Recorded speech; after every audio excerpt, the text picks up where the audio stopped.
right there with Matters ICC. Africa's quest to protect its leaders from standing trial at the International Criminal Court has inched one step closer.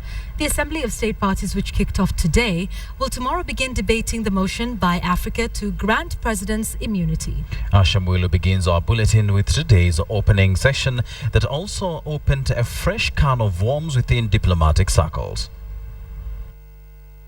The day African countries had waited for with bated breath finally saw the light.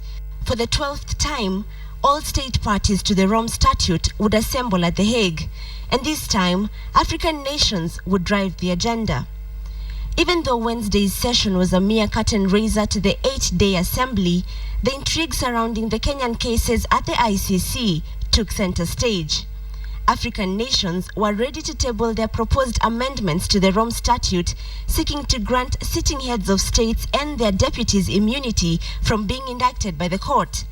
But they were in for a rude surprise, as this issue had not been included in the day's agenda.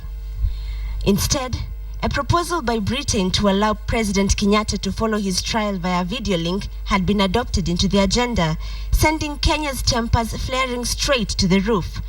This statement by Foreign Affairs Ministry followed swiftly, questioning the decision to replace Africa's motion with that of Britain.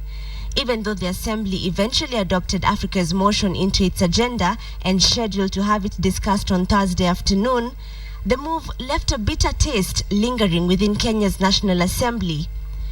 Hatukutuma Uingereza iende tutafutie hizi video link.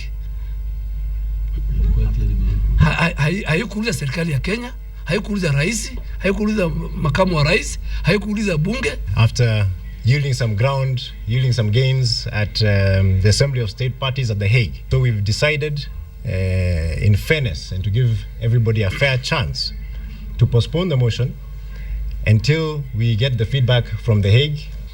As the diplomatic tiffs intensified, a more complex battle was raging on.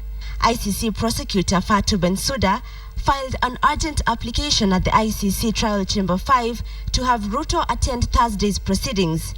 Ruto had been initially exempted due to President Kenyatta's trip to Kuwait. Bensouda argues that Ruto's excuse holds no ground, as he was slated to head the Kenyan delegation at the Assembly of State Parties. The prosecutor further wants Ruto restrained from debating at the Assembly of State Parties, where the case against him would feature. Thursday's afternoon session, where African states will debate their motion, is now much awaited as Kenya seeks its final push to quash the cases against Kenyatta and Ruto at the ICC. Shamuelu, KTN.